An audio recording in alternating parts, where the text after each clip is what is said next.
Mi nieta me llamó de madrugada. Abuela, estoy en comisaría. Mi padrastro me pegó y ahora dice que yo lo ataqué. ¿Le creen? Al llegar el oficial de guardia palideció. Perdón, no lo sabía. El teléfono sonó a las 3 de la madrugada. Cogí el auricular aún medio dormida y oí llorar. No era un llanto cualquiera, sino un llanto desgarrador que te oprime la garganta. Abuela, estoy en la comisaría, dijo Clara entre lágrimas. Me ha pegado. Tren. Y ahora les dice que fui yo quien lo atacó. Y ellos le creen. Me senté en la cama con el corazón latiendo tan fuerte que me zumbaba en los oídos. Clara, mi nieta, 16 años, delgada como un palo, siempre lleva auriculares y trata de pasar desapercibida. ¿Dónde estás? ¿Qué comisaría? En Madison Avenue. Abuela, por favor, ven. Mi madre no responde a las llamadas y tengo miedo. Tiré la manta y corrí hacia el armario. 5 minutos después, ya estaba en el coche intentando no exceder la velocidad, aunque lo que quería era pisar el acelerador. Clara en la comisaría. Tren la golpeó. Tren de ese tipo pulido que Julia trajo a casa hace un año, sonriendo ampliamente y diciendo que por fin se sentía feliz de nuevo. Nunca creí en esa felicidad, quizás porque llevaba 32 años trabajando como fiscal y había visto a demasiados hombres que sabían sonreír mientras golpeaban. Quizás fuera simplemente instinto maternal, aunque con Julia ese instinto había fallado en los últimos años. Conocía bien la comisaría de Madison. Hace unos 10 años solía venir aquí a menudo por motivos de trabajo. Entré y el agente de guardia levantó la cabeza. Era un chico joven, de unos 35 años, con un corte de pelo pulcro y ojos cansados. Me miró y palideció. De verdad palideció como si hubiera visto un fantasma. ¿La señora Crawford? Su voz tembló. Entonces lo recordé. Marlowe, Kevin Marlowe. Empezó su carrera cuando yo todavía trabajaba en la fiscalía, un joven policía que soñaba con ser detective. Le recomendé varias veces para un ascenso. ¿Dónde está mi nieta? No perdí el tiempo con cortesías. Marlowe tartamudeó. Escuche, señora Crawford, la situación es complicada. El señor Waller ha presentado una denuncia contra su nieta por agresión. Tiene arañazos en las manos y la chica, bueno, se comporta de forma un poco extraña. ¿Dónde está? Repetí más despacio, mirándole directamente a los ojos. En la sala de interrogatorios. Pero ahora no es el mejor momento. Pasé junto a él sin esperar su permiso. Conocía ese edificio como la palma de mi mano. Las salas de interrogatorios estaban en el ala izquierda, segunda puerta. Marlowe me siguió, murmurando algo sobre los procedimientos, pero yo no le presté atención. Empujé la puerta y me quedé paralizada. Clara estaba sentada a la mesa, encogida, abrazándose a sí misma con los brazos. Tenía el ojo izquierdo hinchado, un moratón morado oscuro que al día siguiente sería aún peor. Tenía el labio roto y un arañazo en la barbilla, el pelo revuelto y la camiseta arrugada. Levantó la vista y había tanto miedo en sus ojos que me entraron ganas de matar a alguien. Abuela, susurró. Me acerqué, me senté a su lado y la abracé por los hombros. Temblaba. No lloraba, temblaba como después de una ducha fría. Cuéntame todo, le dije en voz baja. Clara tragó saliva y se limpió la nariz con la manga. Estaba acostada en la cama, dormía. Oí que se abría la puerta y él entró en mi habitación. Apestaba a cerveza. Le pregunté qué quería y él empezó a gritar que yo no lo respetaba, que le hablaba con desprecio, que mi madre sufría por mi culpa. Le dije que se fuera, intenté levantarme, pero él me empujó de nuevo a la cama y me golpeó, sin motivo alguno, en la cara. Volvió a temblar y yo le apreté más fuerte el hombro. Grité y él me dijo que si volvía a abrir la boca sería peor. Salió y dio un portazo. Esperé unos 5 minutos, luego salí por la ventana y llamé al 911. Llegó una patrulla, 2 hombres. Uno de ellos conoce a Trent, Trabajaban juntos en la fábrica. Y cuando Trent salió, tan tranquilo, sobrio, con una camiseta limpia, y empezó a contar que yo me había abalanzado sobre él, que le había golpeado y que él solo le había empujado, le creyeron, simplemente le creyeron. Le acaricié lentamente la espalda, le dije unas palabras tranquilizadoras y luego me enderecé y salí al pasillo. Marlowe estaba de pie junto a la puerta con expresión culpable. ¿Dónde está el señor Waller ahora?, pregunté. En el despacho del capitán Jennings. Están redactando el informe. ¿Han examinado a mi nieta? Marlowe apartó la mirada. Queríamos esperar a que llegara algún adulto. Tiene 16 años. Es menor de edad, tiene lesiones físicas y no la han examinado. Hablaba con calma, pero cada palabra sonaba como un martillazo. Señor Marlowe, ¿recuerda a qué me he dedicado durante 32 años? Él asintió sin levantar la vista. A casos de violencia doméstica, y he visto cientos, oiga, cientos de situaciones así. Un hombre adulto golpea a un niño, luego llega sobrio, sonriente, muestra unos rasguños, que por cierto son fáciles de hacerse uno mismo, y dice que se defendió, y el niño se sienta desaliñado, asustado, con moretones debajo del ojo, y todos piensan, bueno, son adolescentes, son inmaduros, ¿verdad, señor Marlowe? Señora Crawford, lo entiendo, pero el señor Waller tiene una reputación, colabora con nosotros. Él tiene una reputación, sonreí, y esa sonrisa fue fría. Estupendo. Ahora dígame, si llamo ahora mismo a mis colegas de la Fiscalía del Estado y les digo que en la comisaría de Madison están ignorando el protocolo en un caso de violencia contra una menor, ¿está dispuesto a explicar por qué ha decidido que la reputación de un hombre adulto es más importante que un moratón en la cara de una chica de 16 años? Marlowe apretó los labios. Saqué el teléfono y empecé a buscar en los contactos. Ni siquiera estaba fingiendo. Realmente tenía los números de personas que podían venir a investigar en una hora. Voy a organizar una inspección, murmuró y se alejó por el pasillo. Volví a la habitación. Clara seguía sentada en la misma postura mirando al suelo. Me senté a su lado y le cogí la mano. Todo irá bien, le dije, aunque no estaba segura de que fuera cierto. La puerta se abrió. Me giré y lo vi. Trent Waller, 41 años, hombros anchos, barba bien cuidada, andar seguro. Salió del despacho del capitán con un papel en la mano, seguramente una copia de su declaración. Me vio, se detuvo. Por un instante, solo por un instante, su rostro mostró una expresión que había visto decenas de veces en mi carrera. No era miedo, no era confusión, era una ira fría y controlada, la mirada de alguien acostumbrado a tenerlo todo bajo control y que odia que alguien se entrometa. Sonrió, amplia, casi amistosa. Señora Crawford, dijo tranquilamente, qué bien que haya venido, espero que ayude a Clara a calmarse. No lo está pasando bien. No respondí. Solo lo miré y en mi cabeza ya se estaba formando una imagen. Conocía a hombres así, sabía cómo funcionaban y sabía que hoy había cometido el mayor error de su vida. Había golpeado a la hija de una fiscal que había dedicado 32 años de su vida a meter a gente como él entre rejas. Clara se quedó dormida en mi sofá alrededor de las 7 de la mañana, cuando ya había amanecido del todo. La cubrí con una manta y fui a la cocina a preparar café. Me temblaban las manos, no por miedo, sino por la rabia que había intentado contener toda la noche.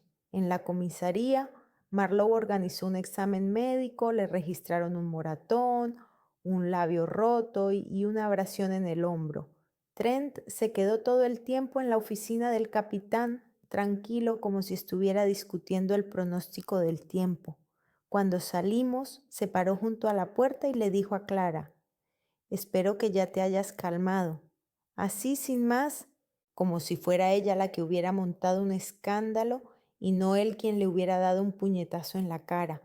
El teléfono sonó a las 9. Julia, miré la pantalla y dudé un momento, pero descolgué. ¿Dónde está Clara?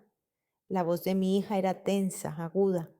En mi casa, durmiendo. ¿Por qué no me llamaste? ¿Por qué te la llevaste sin mi permiso? Me serví un café y me senté a la mesa. Porque me llamó a las 3 de la madrugada desde la comisaría, porque tu marido le pegó en la cara, porque no respondías a las llamadas ni de mi nieta ni mías. Pausa. Oí cómo respiraba Julia, rápido, nerviosa. Voy para allá, dijo y colgó. 20 minutos después estaba en mi puerta. Entró sin saludar, se dirigió al salón, donde Clara ya se había despertado y estaba sentada con los brazos alrededor de las rodillas. Julia se detuvo mirando el moretón debajo del ojo de su hija. Por un momento, solo por un momento, algo parecido a la pena apareció en su rostro y luego apretó los labios. Clara, prepárate. Nos vamos a casa. No va a ir a ningún lado, dije desde la puerta. Julia se dio la vuelta. Tenía 38 años, pero ahora parecía mayor. Ojeras, sienes tensas, blusa arrugada. Había adelgazado en el último año desde que se casó con Trent. Entonces pensé que era por felicidad. Ahora veía que era por estrés. No te entrometas en mi vida, mamá. Su voz temblaba. Siempre haces lo mismo, siempre sabes más que yo. Siempre. Él la golpeó, Julia. Fue una pelea. Clara la provocó. Me quedé helada. Miré a mi hija y no la reconocí. Esta mujer que está delante de mí y grita que una chica de 16 años provocó a un hombre adulto para que la golpeara. ¿Es mi hija? La misma Julia que antes lloraba cuando veía perros maltratados en la calle, la misma que consolaba a Clara después de las pesadillas cuando era pequeña. ¿Provocado con qué?, pregunté en voz baja. ¿Con no limpiar su habitación? ¿Con contestar mal?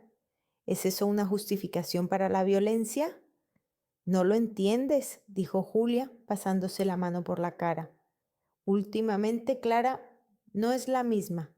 Llega tarde, miente sobre dónde ha estado. La semana pasada le contestó mal a Trent delante de sus amigos. Él intenta ser como un padre para ella. ¿Y ella? Él no es mi padre, gritó Clara desde el sofá. Y nunca lo será. ¿Lo ves? Julia me señaló con el dedo como si yo fuera la culpable. Ella lo odia, simplemente lo odia, aunque él lo intenta. Le compra cosas, se interesa por dónde está, con quién se relaciona y ella lo percibe como él lee mis mensajes. Clara se levantó con la cara roja. Me prohíbe ver a Eli, siempre me pregunta dónde estoy, con quién, para qué. No es preocupación, mamá, es basta. Julia levantó la mano. No quiero escuchar esto, vete. Ahora mismo. No. Julia se quedó paralizada. Ah, ¿cómo que no? Se queda aquí, dije, hasta que no entiendas lo que ha pasado realmente. Julia se rió, un risa, breve y maliciosa. ¿Hablas en serio? ¿Vas a darme una lección? Tú que después de la muerte de papá te encerraste en ti misma y no me hablaste normalmente durante un año. Tú que siempre antepusiste el trabajo a la familia. Eso me dolió porque era cierto. Después de la muerte de Kevin, realmente me encerré en mí misma. No sabía cómo vivir sin él y me refugié en el trabajo, los documentos, los tribunales. Julia me necesitaba entonces y yo no fui capaz de estar a su lado. Quizás, dije en voz baja, quizás fui una mala madre, pero eso no justifica que tu marido golpeara a tu hija. No fue así. ¿Y cómo fue? Julia se dio la vuelta y se abrazó a sí misma. Clara se abalanzó sobre él. Él solo la empujó. Entró en su habitación en mitad de la noche borracho y le pegó en la cara. Dije con firmeza, eso es un hecho. El examen médico lo confirmó y si no lo ves entonces tienes un problema. Julia se volvió y tenía lágrimas en los ojos. ¿Sabes cuál es mi problema, mamá? Que he estado sola durante 3 años. Durante 3 años, tras la muerte de Mark, me estoy encargado de Clara, del trabajo, de las facturas, y nadie me ha ayudado. Tú llamabas una vez a la semana, preguntabas cómo iban las cosas, pero en realidad no te interesaba. Y entonces apareció Trent, y él estaba ahí, me ayudaba, me apoyaba, me sentía. Se cayó secándose las lágrimas. Como persona, concluyó en voz baja, no solo como madre o como trabajadora, como persona. De repente lo entendí. Entendí por qué se aferraba tanto a ese hombre, por qué lo defendía, por qué él le daba lo que ella no había recibido en años. Atención, la sensación de ser necesaria. Y ahora teme perderlo, incluso si tiene que pagar por ello con su propia hija. Experiencia profesional. Recé para que nunca fuera necesaria en las relaciones familiares. Julie, me acerqué a ella. Sé que ha sido difícil para ti. Sé que no estuve ahí cuando me necesitabas, pero ahora no se trata de mí, ahora se trata de Clara. Y si tú no la proteges, yo lo haré. Julia me empujó, no con fuerza, pero sí de forma inesperada. Siempre haces lo mismo, siempre crees que sabes más que los demás, que solo tú puedes decidir lo que es correcto. Se dio la vuelta bruscamente y se dirigió hacia la puerta. En el umbral se volvió y miró a Clara. Cuando decidas volver a casa y comportarte normalmente, llámame. La puerta se cerró de golpe. Clara se echó a llorar en silencio desesperadamente. Me senté a su lado, la abracé y ella se acurrucó contra mi hombro. No me cree, susurró. Mi propia madre. No sabía qué responder porque era cierto. Los 2 días siguientes me dediqué a lo que mejor sabía hacer, buscar información. Llamé a un antiguo compañero de la fiscalía, Dave Rimmer, que ahora trabajaba como abogado. Le pedí que investigara a Trent Waller. Dave me llamó unas horas más tarde. Elizabeth, hay algo interesante, dijo. Trent estuvo casado anteriormente. Su esposa solicitó el divorcio hace 5 años y pidió una orden de alejamiento, pero luego retiró la demanda. Oficialmente, las circunstancias familiares se resolvieron. El nombre de la esposa, Brianna Collins. Ahora Mason se casó por segunda vez. Trabaja como cajera en Food Mart en Oak Street. Anoté la dirección. Al día siguiente fui allí. Food Mart era un supermercado normal. Luces fluorescentes, olor a pan recién hecho, colas en las cajas. Brianna trabajaba en la tercera caja. Una mujer de unos 35 años con el pelo rubio recogido en una coleta y el rostro cansado. Esperé a que terminara su turno y me acerqué a la salida. ¿Brianna Mason? Ella se puso en guardia. ¿Sí? ¿Y usted? Elizabeth Crawford. Necesito hablar sobre Trent Waller. Su rostro cambió, se volvió cerrado, asustado. No quiero hablar de él. Ha golpeado a mi nieta. Tiene 16 años. Así que repito, quiero hablar de Trent Waller. Brianna se quedó paralizada, mirándome. Luego, en voz baja, dijo, vamos a mi coche, hablaremos allí.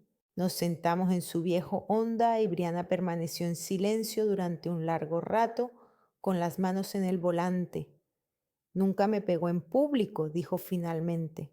Solo en casa, siempre de forma que no se notaran los moratones. En la espalda, el estómago, las piernas. Él controlaba todo, el dinero, los amigos, incluso lo que comía. Si compraba algo sin su permiso, montaba un escándalo. Me decía que era una inútil, que sin él no valía nada. Hablaba en voz baja, monótona, como si contara la historia de otra persona.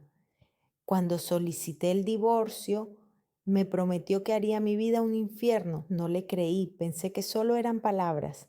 Pero una semana después, la policía me detuvo. Encontraron una bolsa de marihuana en mi coche. Ni siquiera fumo, pero él la puso allí, lo sé. Y llamó a la policía, me detuvieron y casi pierdo mi trabajo. Y entonces Tren vino y me dijo que si retiraba la denuncia, él resolvería el problema con la policía. Tengo un hijo, señora Crawford, de mi primer matrimonio. Tenía 19 años cuando lo di a luz. si me despiden, si tengo antecedentes penales. No puedo perder la custodia. Por fin me miró y había tanto cansancio en sus ojos. Retiré la denuncia. Él retiró la queja. Nos separamos en silencio. Me quedé con muy poco, pero al menos salí con vida. Me mudé al otro extremo de la ciudad. No supe nada de él durante 2 años. Me casé con Keith, un buen hombre que trabaja como mecánico de automóviles. Por fin sentí que estaba viva y ahora me dices que él ha vuelto. No terminó la frase. Asentí con la cabeza. Gracias por contármelo. Brianna me agarró de la mano. Ten cuidado, es inteligente, muy inteligente y malvado. Sabe cómo parecer normal cuando nadie lo ve. Volví a casa con todo lo que me había dicho dando vueltas en la cabeza. Un caso clásico, control, manipulación, violencia a puerta cerrada. He visto docenas de casos así, cientos. Pero cuando se trata de tu familia, todo es diferente. Porque Julia no quiere ver, está enamorada, y el amor es la mejor manera de sacarte los ojos a ti mismo. Mientras tanto, Clara se fue descongelando poco a poco. La segunda noche estábamos sentadas en la cocina, yo preparaba la cena y ella hacía los deberes. De repente dijo, ¿sabes, abuela? Al principio era normal. Me di la vuelta, Clara miraba el cuaderno, pero no escribía. Cuando mamá lo trajo, sonreía, bromeaba, me compró los auriculares que quería, me preguntaba cómo me iba en el colegio. Pensaba que estaba bien, que mamá por fin había encontrado a alguien bueno. Se calló y luego continuó. Pero al cabo de 6 meses cambió. Empezó a preguntarme con quién hablaba, por qué llegaba tarde, por qué no respondía a los mensajes inmediatamente. Una vez cogió mi teléfono y leyó los mensajes con Eli, un chico del colegio, solo somos amigos. Pero Tren le dijo a mi madre que estaba saliendo con él en secreto, que le mentía. Mi madre le creyó. Siempre le cree. La voz de Clara tembló y me acerqué sentándome a su lado. Él le dice que yo lo manipulo, que hago todo lo posible para que se peleen, pero yo solo quiero que me deje en paz, que no se entrometa en mi vida, pero mi madre está enamorada, abuela. Por primera vez en 3 años desde la muerte de mi padre vuelve a sonreír y no quiero quitarle eso, pero ella se echó a llorar y yo la abracé. No tienes la culpa, le dije en voz baja. Pase lo que pase, no tienes la culpa. Esa noche cuando Clara se acostó recibí un mensaje de Marlowe. Era breve. Tren ha retirado la denuncia. Julia ha escrito una explicación diciendo que se trata de un conflicto familiar. El caso está cerrado. Lo siento. Miré la pantalla y comprendí. Tren había manipulado la situación.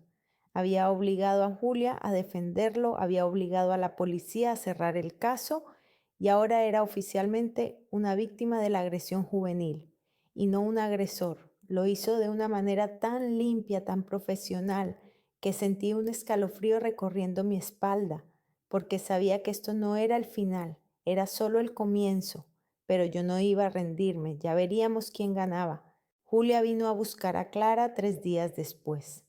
Abrí la puerta y no solo la vi a ella. Tren estaba detrás junto al coche con los brazos cruzados sobre el pecho. Sonreía. Julia parecía cansada pero decidida. Mamá, Clara se va a casa. Lo hemos hablado todo. Tren se ha disculpado. Miré más allá de ella al hombre que estaba junto al coche. Me saludó con la cabeza, cortésmente, casi amistosamente. Julia, escúchame. Él, basta, levantó la mano. Sé lo que piensas, que eres un exfiscal y lo ves todo con claridad, pero no puedes aceptar que haya alguien más en mi vida, que alguien ocupe el lugar de Mark.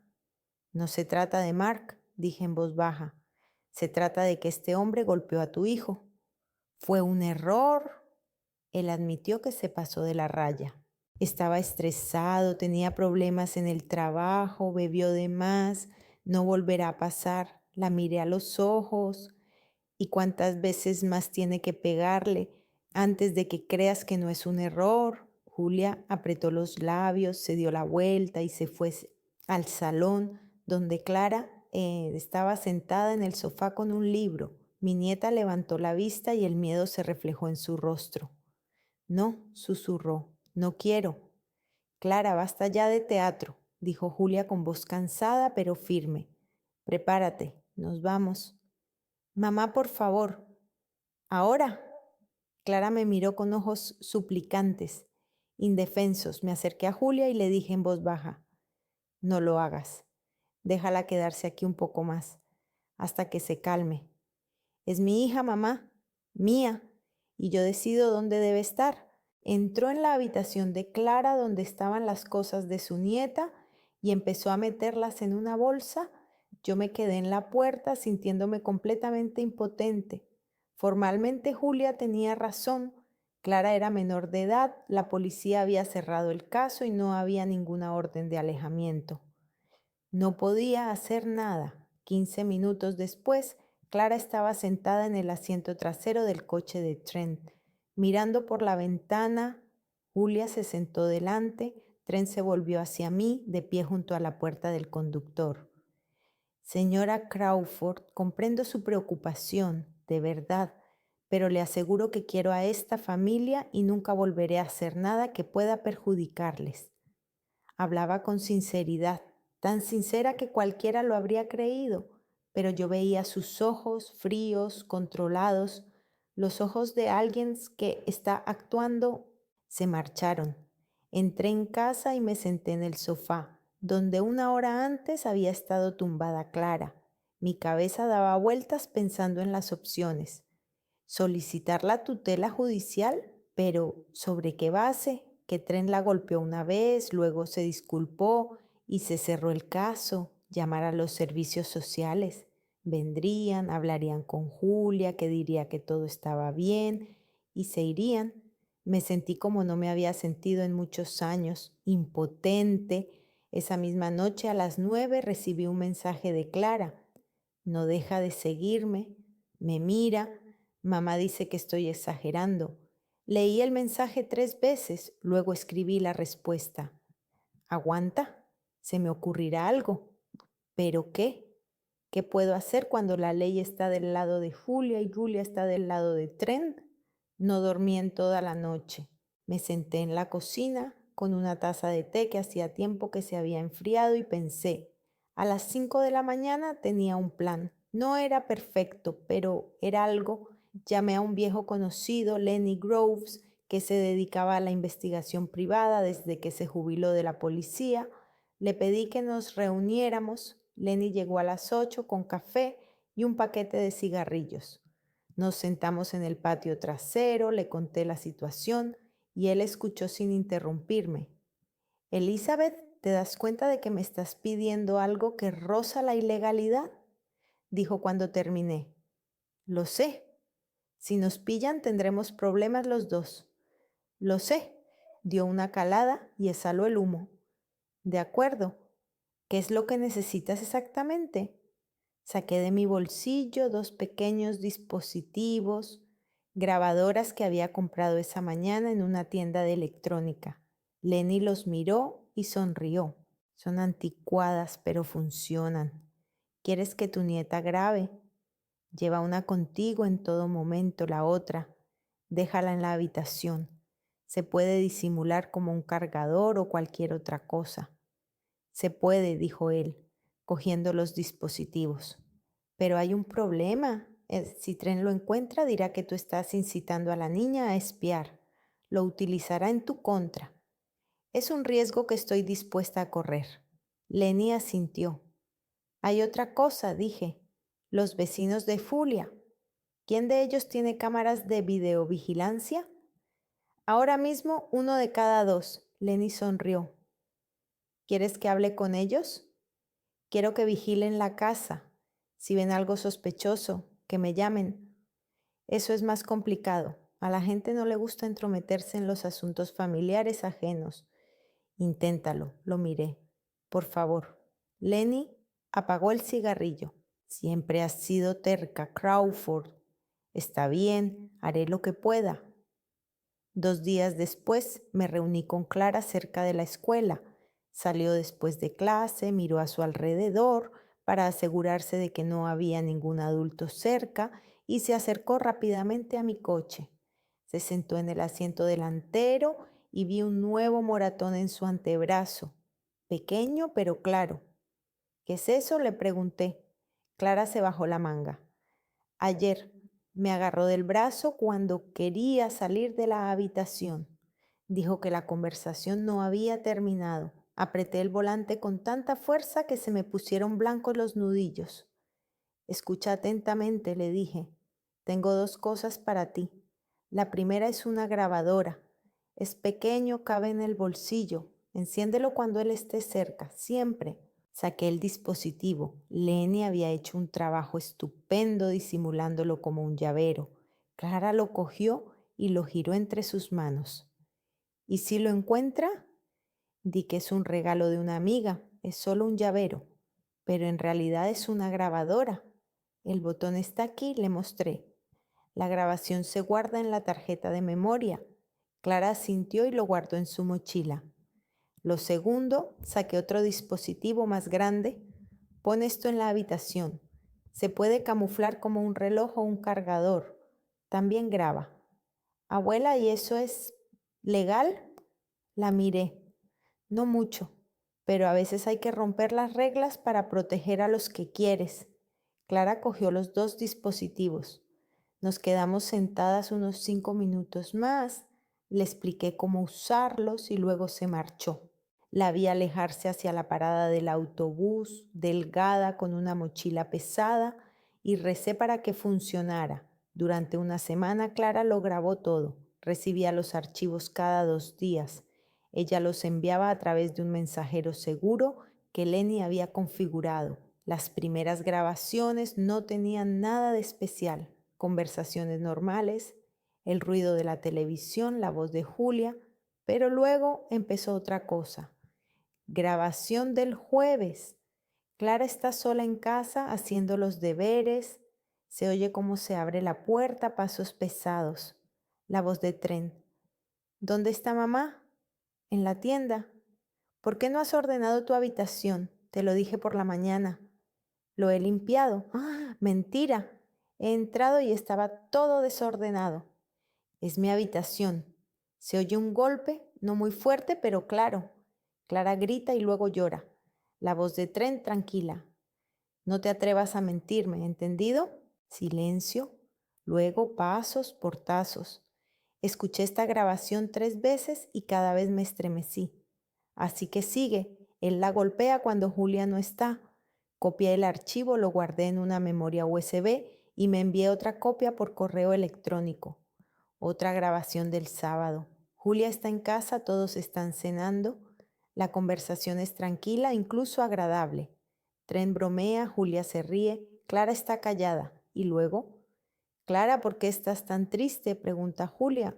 Solo estoy cansada. Siempre es así, dice Tren con voz ligera y relajada. Ya sabes cómo son los adolescentes. Siempre están de mal humor. ¿Quizás deberías ir al psicólogo?, pregunta Julia. No hace falta, responde Clara rápidamente. ¿Por qué? Quizás te ayudaría. He dicho que no hace falta. Clara se levanta, se oyen sus pasos. La puerta se cierra de golpe. Julia suspira. No sé qué hacer con ella. Dale tiempo, dice Tren con voz suave y comprensiva. Está pasando por la adolescencia, todo se arreglará. Apagué la grabación y me quedé sentada mirando al techo. Él interpretó su papel a la perfección. Con Julia era cariñoso y comprensivo. A solas con Clara era completamente diferente. Fui a casa de Julia con esas grabaciones. Llegué por la mañana cuando Tren estaba en el trabajo y Clara en el colegio. Julia abrió la puerta en bata con una taza de café. Mamá, no me esperaba. Tengo que enseñarte algo. Nos sentamos a la mesa de la cocina. Saqué el portátil y abrí el archivo. Pulsé reproducir. Julia escuchó, primero con expresión neutra, luego con tensión. Cuando terminó la grabación, se recostó en la silla. ¿De dónde es esto?, lo grabó Clara. ¿Le diste una grabadora? La voz de Julia se elevó. ¿La incitaste a espiarnos? Le di una forma de protegerse. Eso es manipulación. Julia dio un golpe en la mesa con la palma de la mano. Lo preparaste todo a propósito.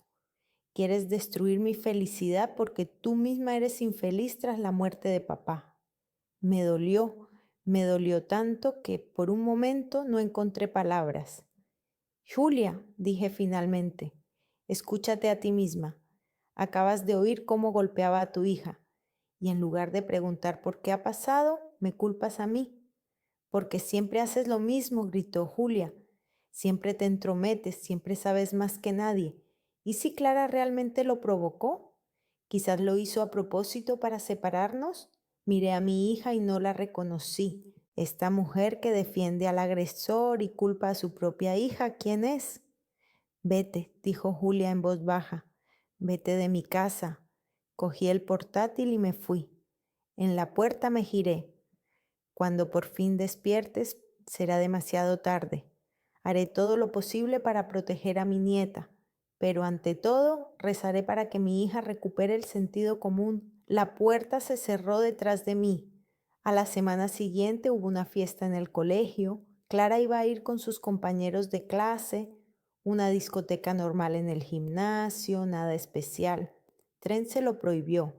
Dijo que se comportaba demasiado mal como para merecer divertirse. Clara fue de todos modos. Una amiga la recogió y se fueron juntas. Me envió un mensaje de texto a las 9. Está aquí, me va a llevar, ayúdame. Cogí las llaves y fui al colegio. Cuando llegué, había una multitud junto a la entrada. Adolescentes, varios profesores y Tren. Sujetaba a Clara por la muñeca y la arrastraba hacia el coche. Ella se resistía y gritaba. Alguien lo grababa con el móvil.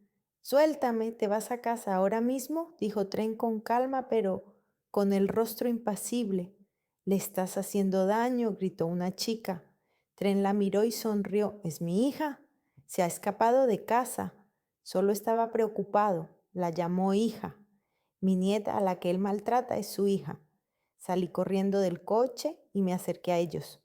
Tren me vio y por un momento su rostro cambió. Furia, pura y fría furia. Suéltala, le dije. No es asunto suyo, señora Crawford. Es mi nieta, así que suéltala, ahora mismo. La soltó, pero solo porque oyó la sirena. Alguien había llamado a la policía. Llegó un coche patrulla y salieron 2 agentes. Tren cambió de actitud al instante, sonrisa, hombros relajados. Se acercó a ellos. Agradezco su presencia, oficiales. Mi hija se escapó de casa. Estaba preocupado y vine a buscarla. Está un poco alterada, pero está bien. Clara estaba detrás y uno de los oficiales le preguntó, ¿es cierto? Ella me miró, luego miró a Tren y asintió con la cabeza. Simplemente asintió y no dijo nada. Los oficiales hablaron con Tren durante unos 5 minutos y luego se marcharon. Tren llevó a Clara al coche. Me quedé allí de pie, mirándolos alejarse, sintiéndome completamente destrozada. A la mañana siguiente, a las 6, llamaron a la puerta. Abrí. Era Julia, con el pelo revuelto, los ojos rojos y las manos temblorosas. Mamá, su voz era apenas audible. Anoche no pude dormir. Después de que discutimos por Clara, tú me llamaste, me gritaste y yo también te grité. No dormí, me quedé tumbada pensando y Tren se levantó y se fue a dormir. Eso es lo que yo creía, pero luego oí que se levantaba y salía de la habitación. Fui tras él. Estaba en el despacho hablando por teléfono, en voz baja, pero yo lo oía. Se calló y tragó saliva. Se reía mamá. Le decía a alguien, esa estúpida creerá cualquier cosa. Un poco más y pondré la casa a mi nombre. Ni siquiera se dará cuenta. Se reía. De mí. Julia se echó a llorar, en silencio, desesperadamente. La abracé y ella se acurrucó contra mi hombro como cuando era pequeña. ¿Qué he hecho, mamá? ¿Qué he hecho? Julia estaba sentada a la mesa de mi cocina sosteniendo la taza de té que le había servido, pero sin beber, simplemente la miraba como si allí pudiera encontrar las respuestas. Clara dormía arriba, la había recogido de casa de Julia por la mañana sin pedir permiso. Esta vez mi hija no se opuso. No sé por dónde empezar, dijo Julia por fin. Siempre ha sido tan organizado. Decía que se encargaba de nuestras finanzas porque yo estaba demasiado ocupada con el trabajo. Yo le creía. Dios, cómo le creía. Levantó la mirada y tenía los ojos llenos de lágrimas. Esta mañana, cuando se fue a trabajar, entré en su despacho. ¿Sabes? Nunca había entrado allí. Él decía que era su espacio personal y yo lo respetaba. Pero después de escuchar esa conversación, tenía que mirar. Julia sacó una carpeta de su bolso, gruesa y llena de documentos. La puso sobre la mesa. Estaba en el armario, debajo de una pila de revistas viejas. Extractos bancarios, contratos firmados por mí que no recuerdo. Mamá, él transfería dinero de nuestra cuenta conjunta a su cuenta personal, varios miles cada mes. En un año no terminó la frase, simplemente me empujó la carpeta. Empecé a hojearla. Los extractos mostraban transferencias regulares, $2,000 o $3,000 al mes. Algunas cantidades eran mayores, un contrato de préstamo por 25,000 a nombre de Julia, firmado 3 meses antes. La firma era similar, pero había visto suficientes documentos falsificados como para notar la diferencia. La letra D era ligeramente diferente, la inclinación no era la misma. ¿Cuánto es en total?, pregunté. 38,000, quizás más, aún no lo he comprobado todo. Son todos mis ahorros tras la muerte de Mark, todo lo que había ahorrado durante años. Volvió a llorar en silencio, desesperada. ¿Cómo pude ser tan tonta? Me acerqué y la abracé por los hombros. No eres tonta. Él es un profesional. Sabe cómo manipular. Pero tenía que haberlo visto, tenía que haberlo visto. Se soltó, se levantó y empezó a caminar por la cocina. Clara intentó decírtelo. Tú lo intentaste. Brianna también lo habría hecho si te hubiera escuchado, pero estaba tan enamorada, tan feliz de que alguien por fin me prestara atención. Le di todo y él simplemente lo tomó. Le di tiempo para que se calmara y luego le dije, ¿qué quieres hacer? ¿Ir a la policía? Se puede, pero es complicado. Le diste acceso a la cuenta después de la boda. Él dirá que era dinero común, que tú sabías de las transferencias. Pero el crédito, yo no lo firmé. La firma es similar.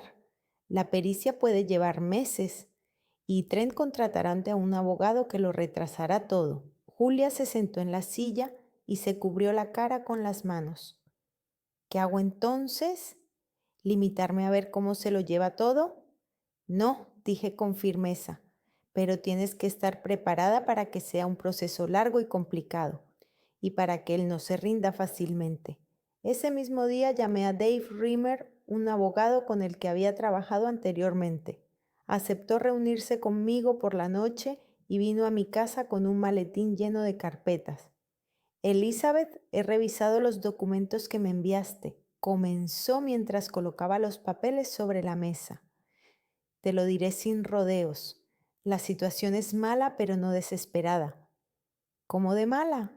Trent conoce bien la ley. La cuenta conjunta después de la boda significa que formalmente tiene derecho a transferir dinero. En cuanto al crédito, sí. La firma es falsa, yo también lo veo, pero será difícil demostrarlo. La pericia cuesta dinero y lleva tiempo. Además, la mitad de la casa después de la boda le pertenece por ley. Si ella se divorcia, él puede reclamar su parte. Apreté los labios. ¿Y una orden de alejamiento? Sin nuevas pruebas de violencia es poco probable. El caso de Clara está cerrado y Julia misma escribió una explicación de que se trataba de un conflicto familiar. Las grabaciones que me mostraste, se encogió de hombros, se obtuvieron ilegalmente. El tribunal no las aceptará. ¿Qué sugieres entonces? Dave suspiró. El divorcio. Largo, complicado, pero posible. Habrá que vender la casa y repartirla. Quizás se pueda recuperar parte del dinero a través del tribunal, pero no todo, y prepárate para que Tren no se rinda. Este tipo de personas nunca se rinden fácilmente. Se marchó a las 10. Me senté en la sala oscura, mirando por la ventana y pensando. 32 años de trabajo como fiscal, cientos de casos de violencia doméstica, estafas financieras. ¿Y qué? ¿No puedo proteger a mi propia familia? Porque la ley está del lado del manipulador que sabe cómo burlar el sistema. Al día siguiente, Julia decidió preguntarle a Tren. Le aconsejé que esperara hasta que preparáramos los documentos, pero no me hizo caso. Dijo que tenía que oírlo de él. Me llamó por la noche con la voz temblorosa. Lo niega. Dice que fui yo quien le permitió usar el dinero, que todas las transferencias fueron con mi conocimiento. ¿Y el crédito? Dice que yo lo firmé, pero que no lo recuerdo, que estaba ocupada, distraída y él me ayudaba con las finanzas. Julia, espera, dijo algo más, que si iba a la policía me denunciaría por difamación y que la casa era mitad suya y tenía derecho a ella, y que Clara no era adecuada y que podía presentar una solicitud a los servicios sociales, diciendo que yo era una mala madre. Apreté el teléfono. ¿Dónde estás ahora? En casa. Él está en el trabajo, pero volverá dentro de una hora. Coge a Clara y ven a mi casa. No puedo irme así sin más. Es mi casa. Julia, escúchame. Es peligroso cuando personas como él sienten que están perdiendo el control, se vuelven impredecibles. Ven a mi casa ahora mismo. Llegó media hora después con 2 bolsas de cosas y Clara. Se instalaron en la habitación de invitados. Julia apenas hablaba, se sentaba en la cama y miraba a la pared. Clara se me acercó en la cocina. Abuela, está llamando a mamá 10 veces. Le deja mensajes. ¿Qué dice? Al principio le pedía que volviera, decía que lo discutirían. Luego empezó a amenazarla, que se arrepentiría, que todos se arrepentirían. Miré el teléfono de Julia, que estaba sobre la mesa. La pantalla no dejaba de parpadear con los nuevos mensajes. Lo cogí y leí el último. Estás cometiendo un error. Vuelve antes de que sea demasiado tarde. Llamé a Lenny Groves y le pedí que viniera. Apareció 20 minutos después y nos sentamos a discutir un plan. Necesito testigos, dije. Las mujeres a las que había engañado antes. Brianna, de la que le había hablado, quizás otras. Lenny asintió. Investigaré. Te lo diré mañana. Al día siguiente me llamó con 3 nombres. Además de Brianna, Samantha Ray, que había salido con Tren 4 años atrás, y Lisa Corman, una compañera de la fábrica a la que él le había pedido dinero prestado y no le había devuelto. Me reuní con cada una de ellas por separado. Samantha trabajaba como cajera en una gasolinera. Era una mujer joven de 28 años con cara de cansancio. Me contó que Tren había empezado una relación con ella justo cuando se había divorciado. Era encantador, atento, le prometió que se casarían. Le pidió que le prestara $10,000 para una inversión que duplicaría el dinero. Ella le dio todos sus ahorros. Un mes después, él desapareció. No contestaba al teléfono y en el trabajo dijeron que se había mudado a otra ciudad. No le devolvió el dinero. Ella intentó llevarlo a los tribunales, pero el abogado le dijo que sin un recibo no se podía demostrar nada. Lisa Corman, una mujer de 45 años, trabajaba en una fábrica como inspectora de calidad. Contó que Tren se le había acercado varias veces después del turno. Le había ofrecido llevarla en coche y la había invitado a tomar un café. Ella se negaba porque estaba casada. Un día él le pidió que le prestara 5,000, diciendo que su hijo tenía problemas, que necesitaba una operación urgente y que se lo devolvería en una semana. Ella se dio por compasión y se lo prestó. Él no se lo devolvió. Cuando ella se empezó a recordárselo, él dijo que no había cogido nada, que ella se lo estaba inventando. Amenazó con decirle a la dirección que ella se le había insinuado y que la despedirían por acoso. Ella se calló y dio por perdido el dinero, las reuní a todas, Brianna, Samantha, Lisa, en mi casa, se sentaron en mi salón, se miraron unas a otras y en sus ojos se veía lo mismo, dolor, ira, vergüenza. Gracias por venir, les dije. Sé que no es fácil, pero ustedes pueden ayudar a detenerlo. ¿Cómo? Preguntó Samantha. Siempre sale impune. No siempre, las miré a cada una por turno. Si vamos juntas a la policía, si demostramos el patrón, que lo ha estado haciendo durante años con diferentes mujeres de la misma manera, entonces hay una posibilidad. ¿Y si vuelve a amenazarnos? Preguntó Brianna en voz baja, como la última vez. Esta vez no estaréis solas, esta vez estaremos juntas y esta vez no dejaré que os intimide. Y ser fiscal durante más de 30 años tiene sus ventajas, incluso después de la jubilación. Se miraron, luego Lisa asintió. Testificaré, ya basta de lo que está haciendo. Samantha también asintió. Brianna me miró fijamente durante un largo rato y luego dijo en voz baja, yo también. 3 días después ocurrió lo que temía. Julia me llamó a las 2 de la madrugada y gritó al teléfono. Está aquí, está derribando la puerta. Salté de la cama y cogí el teléfono. ¿Dónde está Clara? Aquí conmigo en el dormitorio, nos hemos encerrado. Mamá, ven, por favor. ¿Has llamado a la policía? Sí, pero en el fondo oía cómo golpeaban la puerta y cómo Trent gritaba, ¡abran! Julie, abre ahora mismo. Voy para allá, dije. Aguanta. Me vestí en 2 minutos y salí corriendo al coche. Conduje, infringiendo todas las normas de velocidad, rezando para llegar a tiempo. Llegué a la casa de Julia en 15 minutos. La puerta de entrada estaba abierta, forzada. Entré con el corazón latiendo tan fuerte que me retumbaba en las sienes. Tren estaba de pie junto a la puerta del dormitorio en el segundo piso, golpeándola con el puño. Abran, perras, no van a demostrar nada. De todos modos, nada.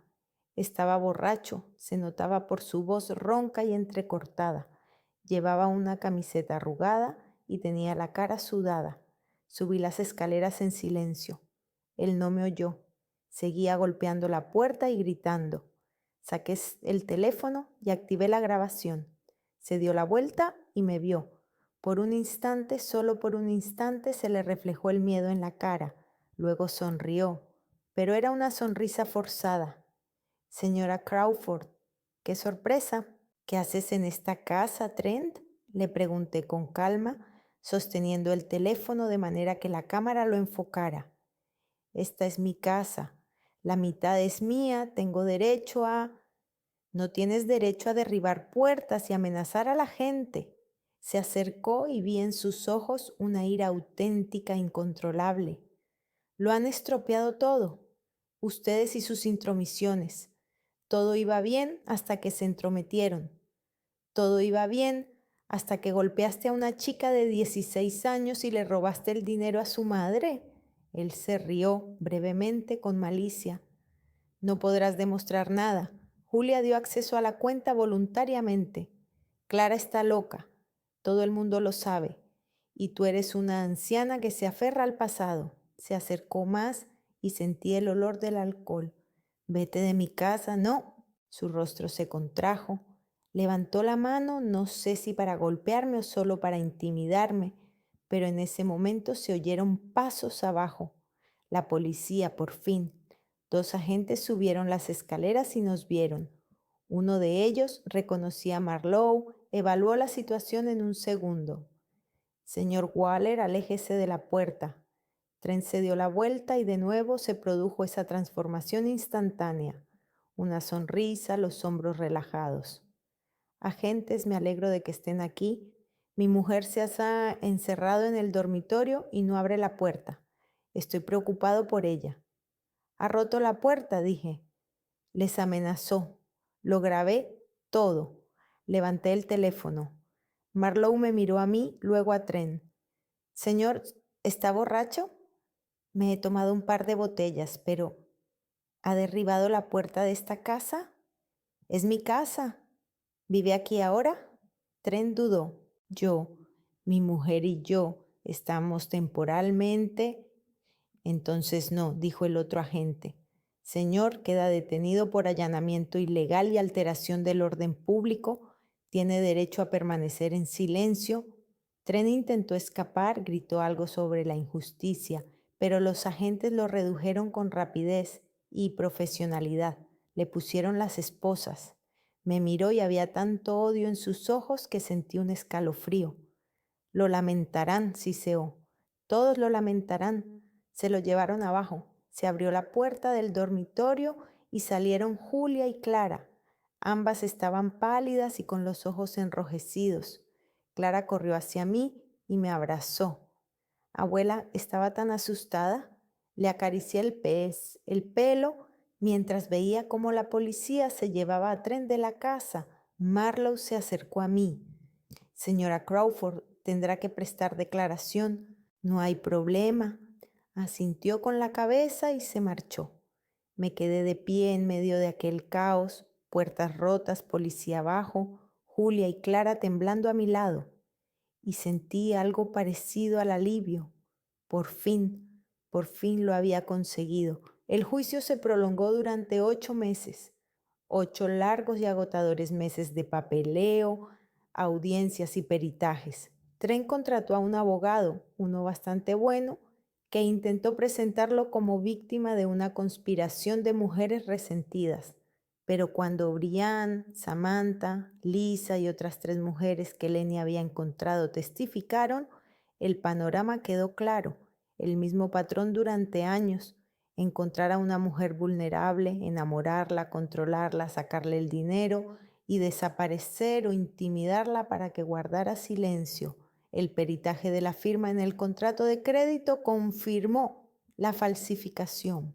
Julia se puso de pie y con voz temblorosa declaró que nunca había firmado esos documentos, que no sabía nada de las transferencias de dinero. El abogado de Tren intentó quebrarla, le preguntó por qué no había revisado las cuentas, por qué había guardado silencio durante tanto tiempo. Pero Julia aguantó el golpe. Yo estaba sentada en la sala y me sentía orgullosa de ella por primera vez en mucho tiempo. Tren recibió 3 años. No era cadena perpetua, no era lo que yo esperaba, pero al menos era algo. El juez dijo que tenía en cuenta la ausencia de antecedentes penales, pero que el patrón de comportamiento era demasiado claro como para ignorarlo. Cuando se dictó la sentencia, Tren no cambió de expresión, simplemente miró al frente apretando los dientes. Lo sacaron bajo custodia y me miró brevemente con frialdad. Soporté su mirada, no aparté los ojos, pero lo más extraño fue lo que ocurrió antes de la sentencia. Cuando el juicio acababa de comenzar, Lenny me llamó una mañana con voz tensa. Elizabeth, ¿has oído las noticias? ¿Cuáles? Han golpeado a Trent. Ayer por la noche, cerca del bar Red Deer, en las afueras. Lo encontraron inconsciente en un callejón. Una costilla rota, conmoción cerebral, la cara destrozada. Me senté en el sofá apretando el teléfono. ¿Quién? La policía no lo sabe o finge no saberlo. No hay testigos, las cámaras no funcionaban en ese momento, pero investigué. Fue el hermano de una mujer llamada Tamara Green. Trent tuvo una aventura con ella hace 3 años. La dejó cuando se quedó embarazada y se llevó todos sus ahorros, $15,000. Ella perdió al bebé por el estrés. Su hermano Marcus se enteró de que Trent iba al juzgado y decidió darle una lección. ¿Trent está declarando? No. La policía vino y le preguntó, pero él guarda silencio.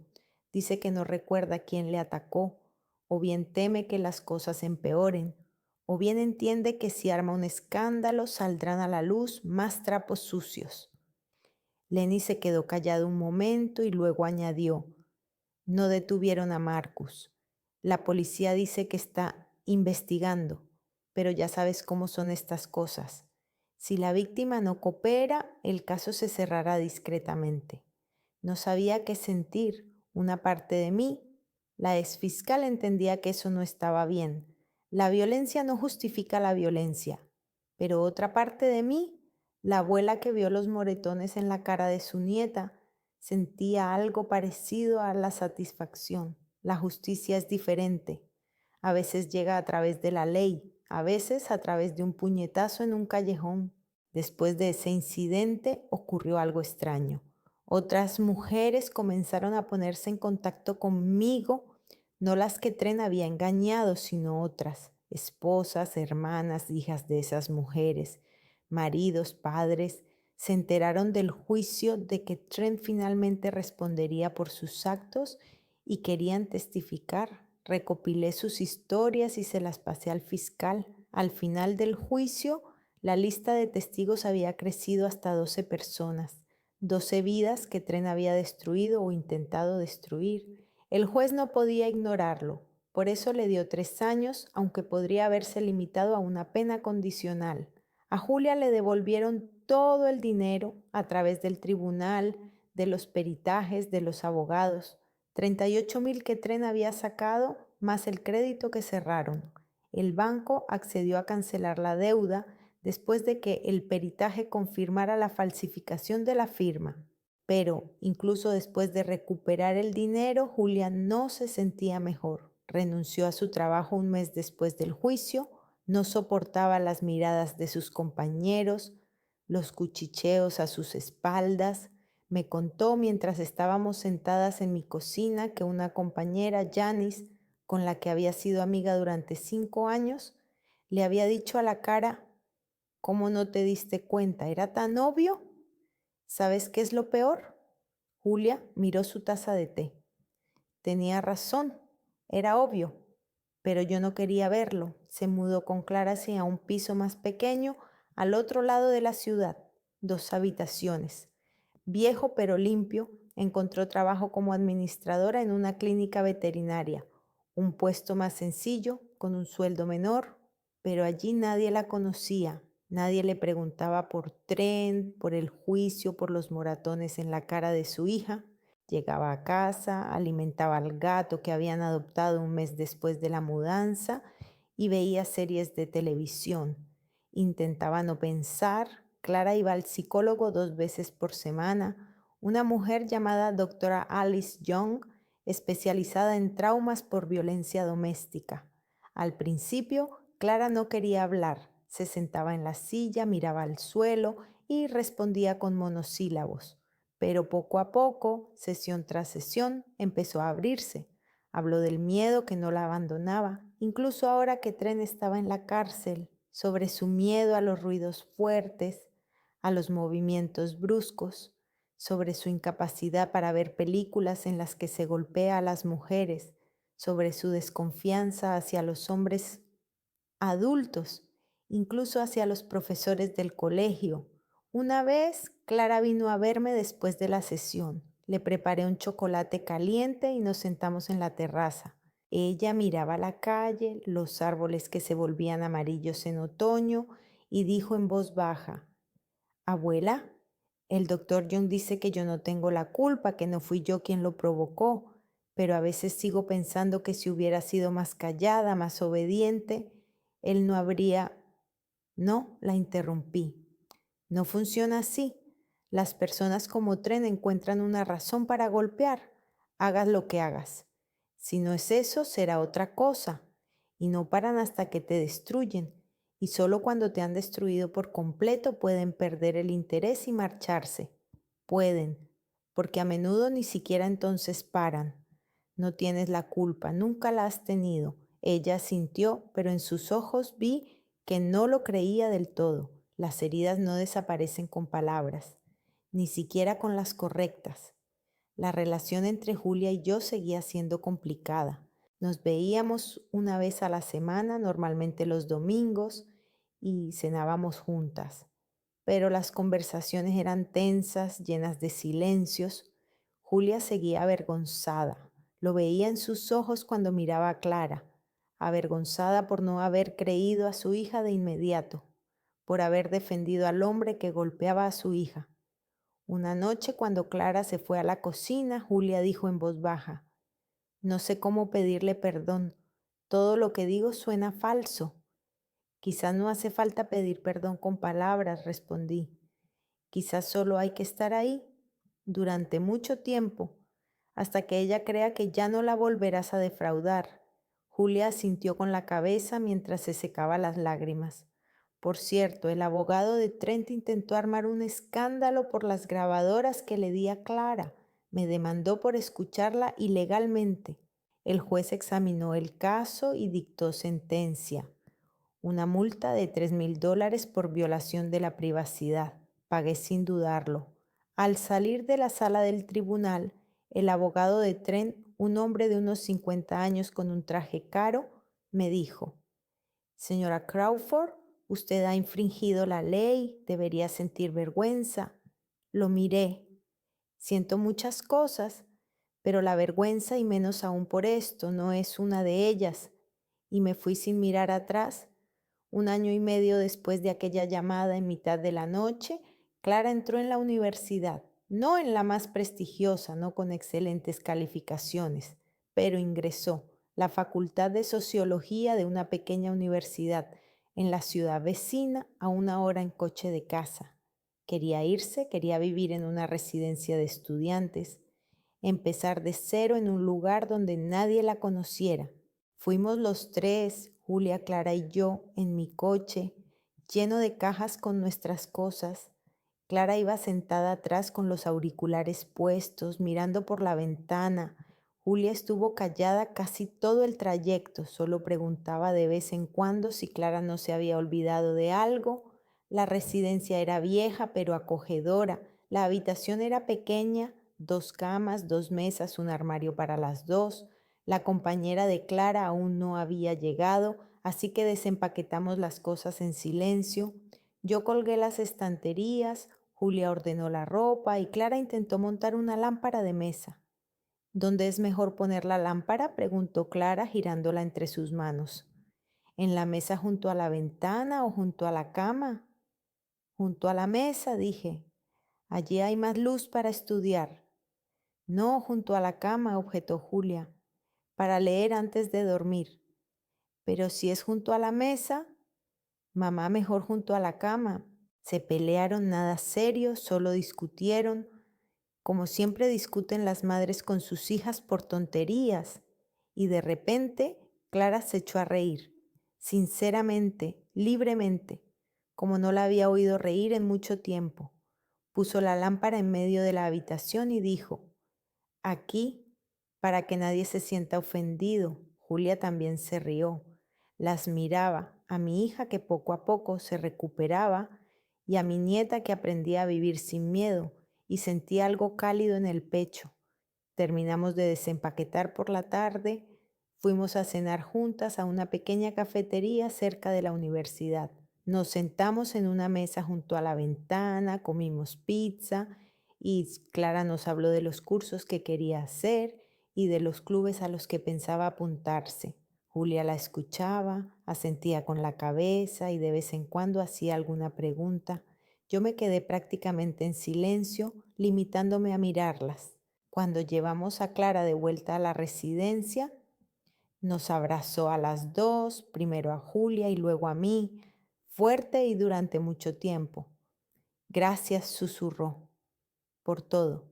Nos fuimos a casa las tres juntas, ahora con el coche vacío, sin cajas. Julia se quedó dormida en el asiento delantero, con la cabeza apoyada en la ventanilla. Conduje en silencio, mirando la carretera y pensando. Trent estaba en la cárcel. Dentro de 1 año lo pondrán en libertad anticipada por buen comportamiento. Así funciona el sistema. Saldrá, empezará una nueva vida y quizá encuentre una nueva víctima, o quizá no. No lo sé, pero algo me dice que no todas sus víctimas anteriores estarán satisfechas con su castigo tan leve, y quién sabe si no volverá a visitar el hospital. Devolvieron el dinero, pero Julia gastó parte de él en abogados, un psicólogo para Clara, la mudanza. Apenas quedan ahorros. Las cicatrices permanecen, tanto en el cuerpo de Clara como en su mente.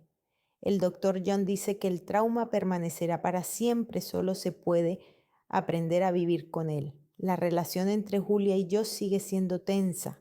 Lo intentamos, pero hay algo entre nosotras que no se puede borrar con palabras. Vergüenza, dolor, culpa.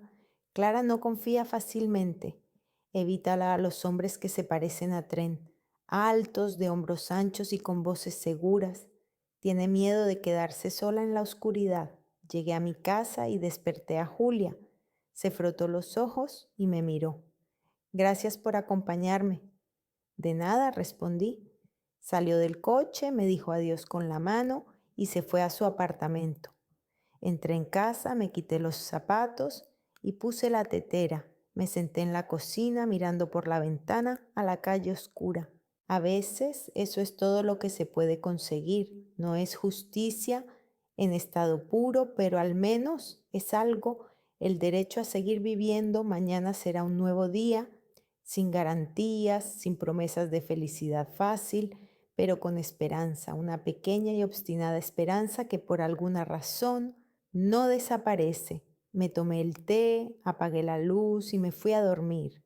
En sueños soñé con Clara, pero no con la chica asustada con un moretón debajo del ojo, sino con otra, adulta, sonriente, libre. Quizás algún día eso suceda de verdad. Seguiré creyendo que todo mejorará y estoy segura de que algún día todo sucederá como debe ser.